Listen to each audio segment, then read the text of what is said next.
não façam a transição de carreira mudando também de empresa, porque é muito difícil, né, você fazer transição de carreira e transição de empresa ao mesmo tempo, né? Imagina, sei lá, vou mudar completamente de área. Imagina que você é um gestor de RH e você quer contratar alguém para RH.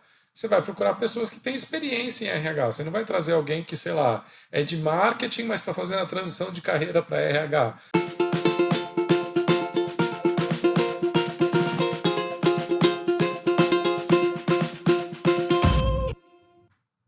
E aí, pessoal, tudo bem? Mais um produto em pauta, mentorias.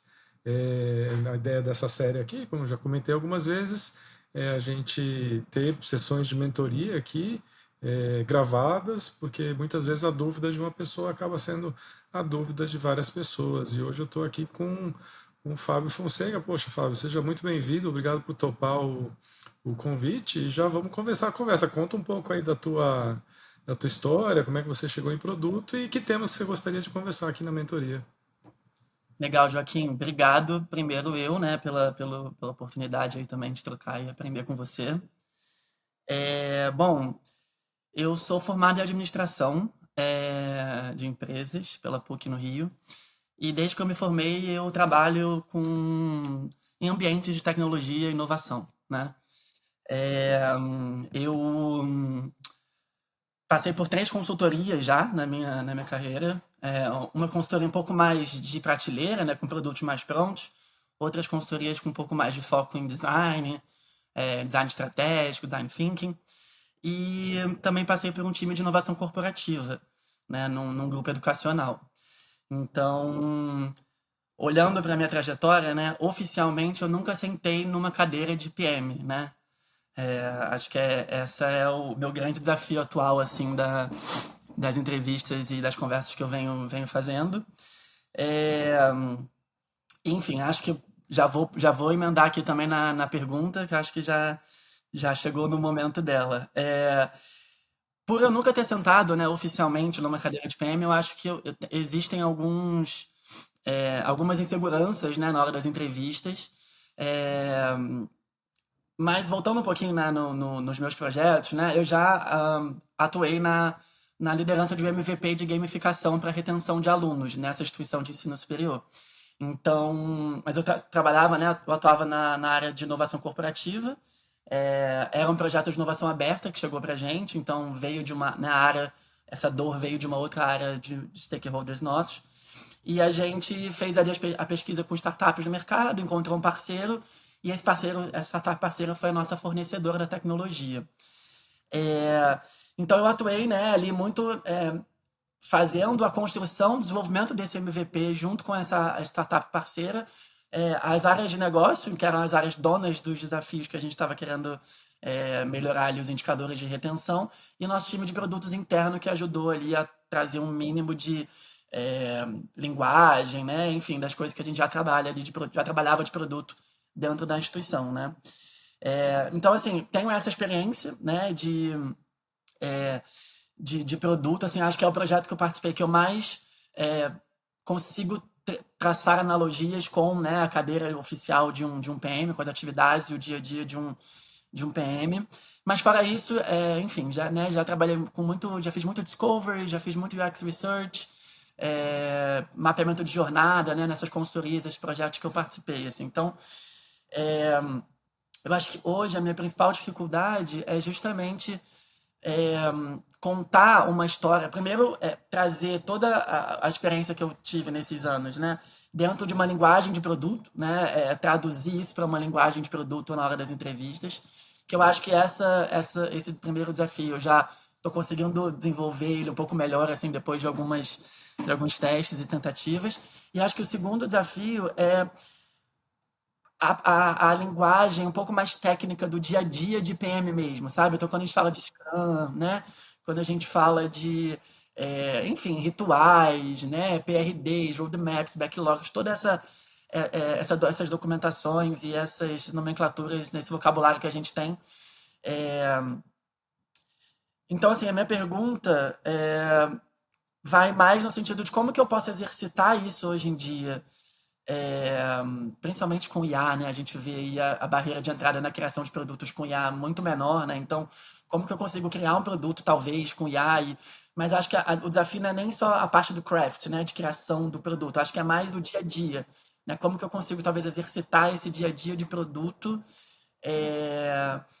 para chegar numa entrevista mais segura nesse ponto e conseguir, né, desenrolar um pouco mais essa parte com os recrutadores e com os gestores, assim. Legal, legal. Hoje você está numa posição de design, é isso? Não, hoje eu estou estudando, hoje eu estou no mercado buscando recolocação, Ah, entendi, entendi. e tenho meu side project aqui com IA, enfim, as coisas que eu venho estudando. Ah, legal, legal. E antes você trabalhava em algumas, eu vi aqui no teu histórico, em algumas empresas de educação, mas você trabalhava como product designer, mais próximo do time de produto, né? Imagino. Eu trabalhava dentro do time de inovação corporativa como analista de inovação, dentro da diretoria de inovação em produtos. Então, dentro da diretoria tinha inovação em produtos, eu estava no time de inovação e tinha as outras squads de produto, né? Tá. Então era separado o trabalho de Era inovação e produto? separado. Tá, tá. E como é que era? Você trabalhava que tipo de inovação e quando você chegava a alguma inovação, você passava para o time de produto, é Isso, isso? era mais ou menos isso. Assim, a gente fazia muito uma parte daquele discovery inicial, né? Discovery aprofundado, discovery tanto de problema quanto de solução, mas principalmente a gente chamava muito, a gente nem chamava de discovery, a gente chamava de tese de inovação. Enfim, eram muitas pesquisas onde a gente ia ao mercado, a gente fazia estudos de mercado, estudos de concorrência, né? Principalmente entrevistas com usuários, entrevistas com alunos, e criava ali um roadmap em horizontes, né? H1, H2, H3, assim, de iniciativas, mas muito num espectro mais macro, sabe, Joaquim? E aí, depois, quando a coisa estava um pouco mais desenvolvida, estudada e mais fechado, a gente fazia, às vezes, o handover ou não para o time de produto. Ah, entendi. E quando você fala que você chegava até o discovery de solução, você chegava a criar algum MVPzinho, alguma prova de conceito e testar com o usuário ou não chegava nesse ponto? Não chegava nesse ponto. Ah, tá bom. Era mais. Era um trabalho um pouco mais consultivo também, né? Nesse sentido de entregar um pouco da estratégia por trás do produto, sabe? Entendi, E aí, quando a entendi. gente está falando de produto aqui, eu tô também usando um espectro mais amplo, né? No sentido de que produto educacional, né? Então, uma pós, né? Um MBA, o que está empacotado dentro desses produtos. A gente também fazia isso, não era não só produto digital, né? Uhum, uhum, entendi. Não, tá mais claro. Enfim, é, enfim, é uma pena que você ainda não tá lá, porque, assim, normalmente o que eu recomendo para pessoas que estão fazendo transição de carreira é que elas não façam a transição de carreira mudando também de empresa, porque é muito difícil, né, você fazer transição de carreira e transição de empresa ao mesmo tempo, né? Imagina, sei lá, vou mudar completamente de área. Imagina que você é um gestor de RH e você quer contratar alguém para RH. Você vai procurar pessoas que têm experiência em RH. Você não vai trazer alguém que, sei lá, é de marketing, mas está fazendo a transição de carreira para RH, né? Você tá buscando alguém que tenha alguma experiência que te ajude a resolver algum gap que você tem na tua equipe, né? A mesma coisa vale para produto. Então, se você tivesse ainda na empresa, o que eu recomendaria é que você fizesse a transição para produto dentro da empresa, né? Então, esse seria o caminho mais natural. Mas, como você mesmo disse, né, as barreiras para construir produto, elas caíram bastante, né? O que é muito bom também para as pessoas que estão fazendo transição de carreira, porque o que acontece? Você não é o único caso, eu vi vários outros casos de pessoas que, enfim, não estão numa empresa agora, mas estão querendo entrar na área de produto, né? Então tem dois caminhos que dá para seguir, né? O caminho mais óbvio, né, que até antes da chegada da AI, acho que era o único caminho que existia. Minto, até que nem tanto, mas enfim, me explico depois. Mas o caminho mais natural é o quê? É você procurar alguma posição nessa área que você tem experiência, né, nessa área de inovação, de design ali, que eu vi no teu histórico, né, você procurar alguma posição é, igual a essa, ou similar a essa, onde a tua experiência conta, né? E aí, uma vez estando na empresa, aí sim fazer a transição para a área de produto. Então, esse é um caminho que que continua sendo válido, né? Agora, o que acontece hoje, né, com essas ferramentas de criação de produto, de Lovable, Replit e similares ali, é que estar mais fácil a gente criar um produto. Então, uma coisa que até se podia fazer antigamente, mas menos, né?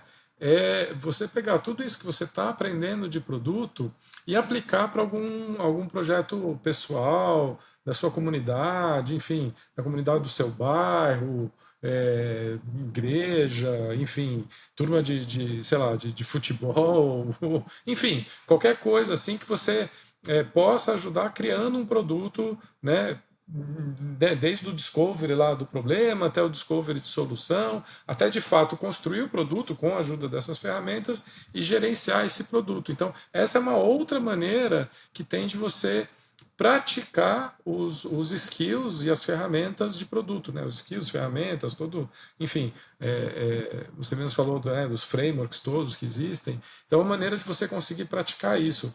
Por quê? Porque isso vai te ajudar, quando você aplicar para posições de produto, vai te ajudar a falar, olha, e eu tenho experiência prática porque eu fiz isso, isso, isso e isso, né? Você teve a oportunidade de fato, exercitar produto. Porque o que as pessoas buscam, né, quando elas vão contratar, como eu falei no começo, né, você vai contratar alguém de RH, você quer alguém que tem experiência de RH. Você vai contratar alguém para produto, você quer alguém que tem experiência de produto. Então, você precisa, de alguma forma, comprovar, mesmo que no teu currículo não esteja escrito, né, de forma explícita, eu fui Product Manager, né, fiz isso, isso, isso, mas precisa ter, você precisa, de alguma forma, ter uma experiência prática para contar, né? E outro ponto importante você também precisa, no momento que você está aplicando, não sei se você já está fazendo isso, mas você que tem que fazer essa conexão para a pessoa recrutadora, né? A pessoa recrutadora, ela não vai olhar para o teu currículo e falar, putz, o Fábio aqui, apesar desse histórico aqui mais de inovação e de design, eu acho que ele daria um excelente product manager. A pessoa não vai chegar a essa conclusão. Quem tem que ajudar essa pessoa a chegar a essa conclusão é você. Então, na hora que você aplica, um equívoco muito comum que eu vejo as pessoas fazendo é aplicar para várias vagas, mas só clicar no botão de aplicar ali, né? Achando que volume uma hora vai chegar no funil de conversão. Às vezes é melhor você aplicar para bem menos vagas, mas vagas em que o teu perfil está mais aderente, né? Então, por exemplo, você teve histórico em empresas de educação. Então, se você aplicar para empresas de educação, mesmo que seja para vaga de PM, você já tem alguma coisa para contar. Poxa, eu vivi X anos em empresas de educação. Não necessariamente como Product Manager, mas estive muito próximo, né, de Product Manager. Trabalhei ali com Discovery e tal. Então, você tem que trazer isso, né, na tua aplicação. E, além disso, se você tiver mais alguns side projects ali, né, projetos paralelos que você construiu ali, né, nesse teu momento que você está agora, e que você consiga colocar, e além disso, né, você coloca ali na tua mensagem, e além, né, de ter trabalhado em educação por tantos anos, tenho também trabalhado em construção de produto com ferramentas de IA, Lovable, Replit, construir esse produto aqui, aí você bota o link do produto, né, que faz isso, tem esse objetivo, já tem tantos usuários, está ajudando a minha comunidade aqui de, sei lá, chutar aqui futebol, a se organizar melhor, a organizar as partidas melhores e tal. Então, mostrar que você, de fato, tem essa prática de produto. Eu digo que dava para fazer isso antes, porque antes existia ferramentas no-code para fazer construtores de site e tal, né? Teve uma vez que eu estava dando uma mentoria para uma pessoa, acho que passou aqui, inclusive, que ela falou, não, eu nunca tive experiência de produto, mas eu já gerenciei uma loja de e-commerce. Eu falei, pronto, você teve experiência de produto, no final das contas, isso também vale como experiência de produto. Você tem que conhecer as suas clientes, saber o que elas estão pedindo, fazer a escolha certa de produto, saber como montar as categorias de uma maneira que faça sentido, entender a questão de precificação, processo de compra. Então, tudo isso é uma experiência de produto. Então, mas quem tem a obrigação de de contar essa história com esse olhar, né, de aprendizados de produto é você, né? A pessoa recrutadora do outro lado, ela não vai conseguir enxergar olhando para o teu perfil do LinkedIn, ela não vai enxergar, poxa, o Fábio tem de fato experiência com produto, ela não consegue. Quem tem que fazer essa conexão da tua experiência com experiência de produto, que no fundo você tem alguma experiência já, né? Mesmo nas empresas por onde você passou, você mesmo falou, passei ali para a parte do discovery, um pedaço ali né, do discovery de solução, uma parte relevante ali do discovery do problema. Então, você já passou por isso. Agora, você tem que contar essa história de uma maneira que conecte os pontos ali nas vagas que você aplicar. Boa. Eu tenho uma outra pergunta que eu tinha anotado aqui, que eu já vou emendar, porque vai muito na linha do que você trouxe, assim, né? Mas um pouco da minha angústia nesse sentido da primeira pergunta é com relação realmente ao dia a dia do produto, sabe? Então, eu fiquei até pensando, né? Enfim, é, se eu criaria alguma coisa de agentes para me ajudar, como se fossem agentes, colegas de trabalho, colegas de time, né? Para me ajudar ali a simular esses cenários, sabe? Stakeholder vindo pedir, trazer pedido, decisão sob pressão, enfim, algumas coisas nesse sentido, assim, para além da construção do produto em si, né? Porque eu acho que um dos desafios também dessa estratégia, Joaquim, né? De criar um produto e a partir do momento do lançamento dele, você começar, né? Que eu acho que também aí é onde ganha esse dia a dia maior de produto, porque até a parte do lançamento já até tive essa experiência, né? Nesse caso aí, desse MVP de gamificação que eu comentei. Depois disso, eu acho que o desafio, quando criar, né, ao criar esses produtos com IA, é você ter o usuário para você poder ter dados e trabalhar nisso, né, e fazer essa gestão do produto com o produto no ar, né? E aí entender também o seu know-how de produto aplicado, né, a esse momento do ciclo de vida do produto, né? Acho que isso é um desafio que eu passo aqui também, assim, é criar esse produto, conseguir ter o usuário, mesmo que sejam poucos, mas que sejam suficientes para você poder ter esses dados e trabalhar e fazer, né, tomar as decisões, né, a partir do produto que você está liderando ali. Mas a minha outra pergunta é nesse sentido dessas estratégias de building public, né, que alguns empreendedores fazem também. Eu pensei nisso, né? Assim, cara, eu vou fazer um building public de um produto que eu tenho aqui, uma ideia de carnaval, enfim, um side project que eu tenho que eu gosto bastante de carnaval aqui no Rio. É, e aí eu queria te perguntar se você conhece, assim, se você acha que faz sentido construir isso em público, né? Então, vir trazer isso a público, LinkedIn, enfim, né? Trabalhar isso na minha rede, né? Essa construção desse produto na rede para demonstrar esses conhecimentos de produto, né? Se você acha que isso é uma estratégia relevante. E se você conhece alguém, tem alguma referência que já fez isso, sabe? Assim, mas muito com esse objetivo do Building Public de conseguir uma vaga em produto, né? Tá. E não necessariamente. Acho que muitos que fazem Building Public fazem mais também por uma questão de marketing, né? De marca pessoal e de divulgar o produto dele, né? É, é. Então, assim, eu vejo alguns esforços assim, mas de forma geral, assim, eu não vejo ele, porque assim, o resultado esperado é conhecimento da marca, fazer a startup andar e conhecimento da pessoa que está por trás. São esses três. E eu não vi em nenhum desses exemplos que eu acompanhei, que eu vi de construir em público, essa isso de fato acontecendo, assim, nenhuma desses três objetivos se tornando realidade, né? Tinha, enfim, uma até que eu vi ela constantemente postando o que estava fazendo e tal. Aí depois de um tempo houve um silêncio completo. E aí depois eu fui atrás para ver o que aconteceu com a empresa.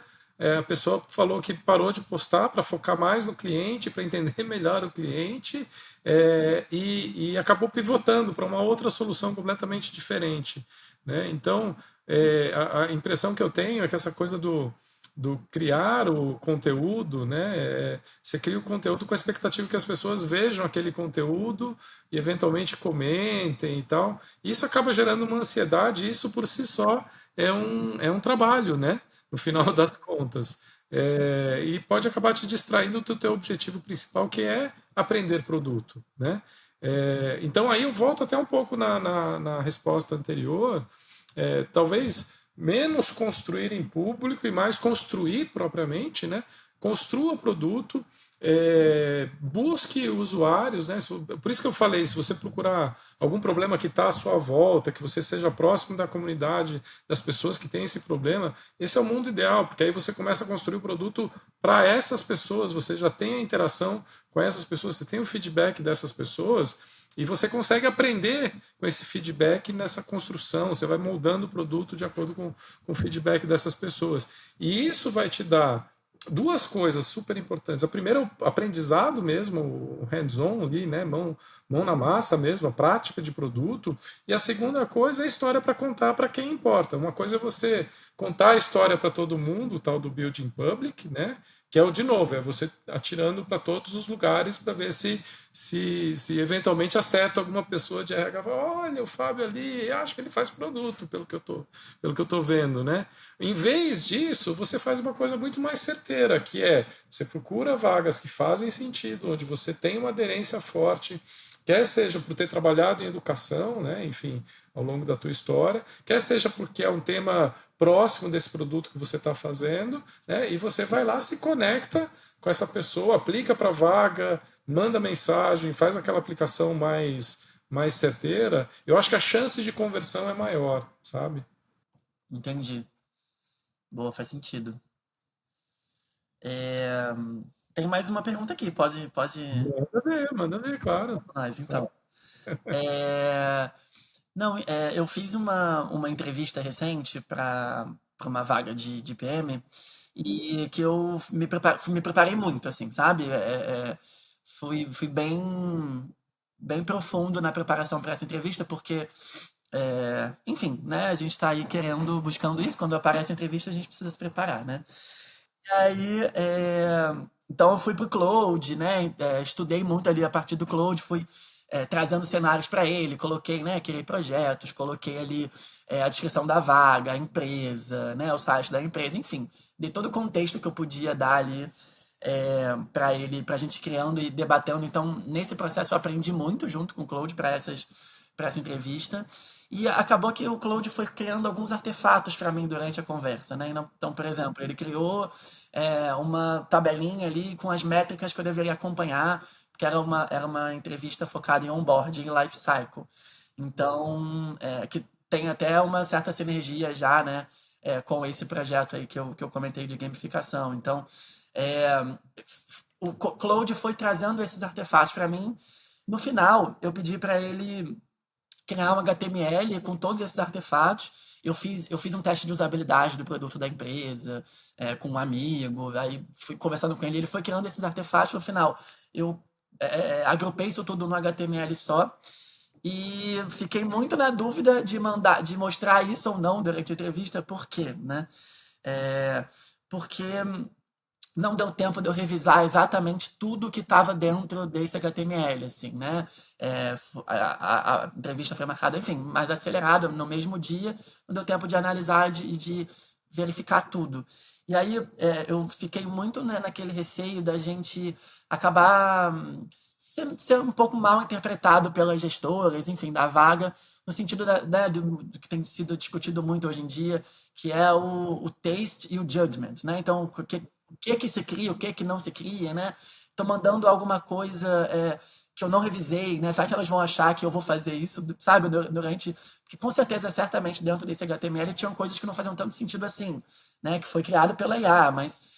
Enfim, a pergunta eu acho que é essa, assim, né? Qual é o risco de ser um pouco mal interpretado né, nesse tipo de, de estratégia quando você compartilha alguma coisa que a IA fez? No final das contas, eu acho que foi bem recebido, as gestoras gostaram do HTML, as informações estavam bem organizadas e passava, né, realmente um aprofundamento que eu tinha feito, né, na pesquisa e na vaga e no produto antes da entrevista, assim. Mas deu para entender um pouco a pergunta? Sim, sim. Assim, eu acho que numa situação como essa, o ideal é transparência mesmo. Você chegou a mostrar, É, eu isso, olhei, E Você comentei fez algum disclaimer assim? Você fez isso. algum. Exatamente, assim, eu mostrei, fiz um disclaimer avisando que não tinha dado tempo de revisar tudo, né, que podia ter alguma informação, algum dado ali que não fazia tanto sentido assim, mas que no geral, quando eu passei o olho, estava bem interessante e acho que agregava mais do que o contrário, né? Então eu resolvi mostrar. Legal, legal. Eu faria exatamente a mesma coisa, assim.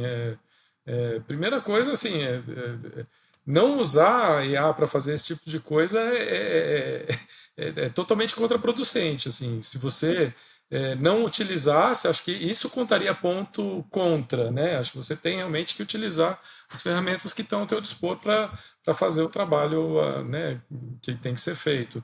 E aí ser absolutamente transparente nesse ponto mesmo, assim, poxa, olha, eu fiz, mas enfim, como o espaço estava muito curto, eu não consegui revisar completamente, exatamente da maneira que você falou, mas assim, pelo que eu vi, assim, tem muita coisa que está dentro.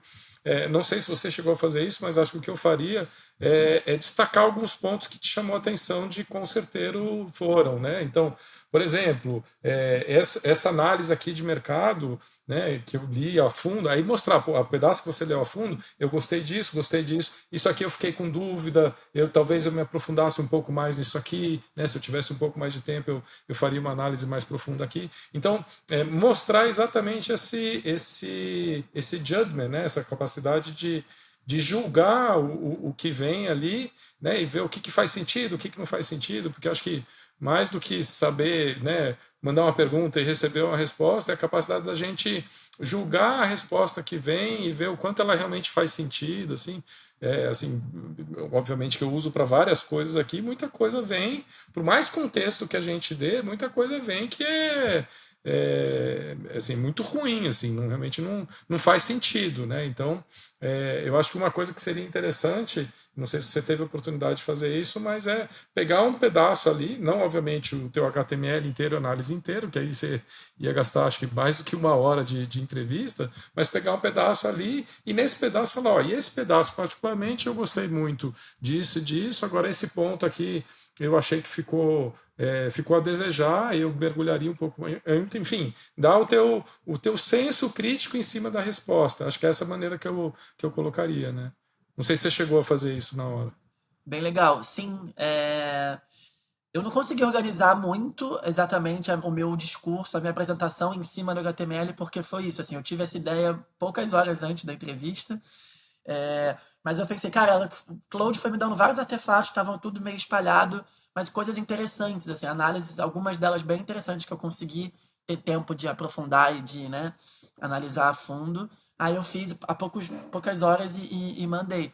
Mas durante a minha apresentação, a ideia foi um pouco essa mesmo, assim, eu mostrar um pouco o que eu tinha, né, aprofundado e concordado, achava que fazia bastante sentido, e o que eu achava que talvez precisasse de uma análise mais aprofundada e tal. Então foi mais ou menos isso que eu fiz. Não, boa, boa. Acho que foi um bom caminho, cara. Foi um bom caminho. E que mais? Mais algum ponto que você gostaria de conversar? Acho que não, Joca. Tinham essas três perguntas aqui, que às vezes uma pergunta cabia numa folha inteira de caderno, uma única pergunta, mas acho que é isso. Ah, muito legal. Poxa, queria te agradecer aí, Fábio. Enfim, não sei se você quer dar uma palavra final aí pro pessoal. Agradecer também a oportunidade, a troca e os aprendizados, né, que a gente leva. Muito legal. Poxa, obrigado aí. E pessoal, se você curtiu aí, se você tem outros temas que você gostaria de trazer, né, é só, enfim, sempre que eu posto, eu coloco o link ali para você se inscrever, tá o link da minha agenda. E obrigado por ouvir até aqui. Continue ouvindo, compartilhando com seus amigos a partir do momento que você acha que faz sentido. E é isso. Até o próximo episódio. Valeu!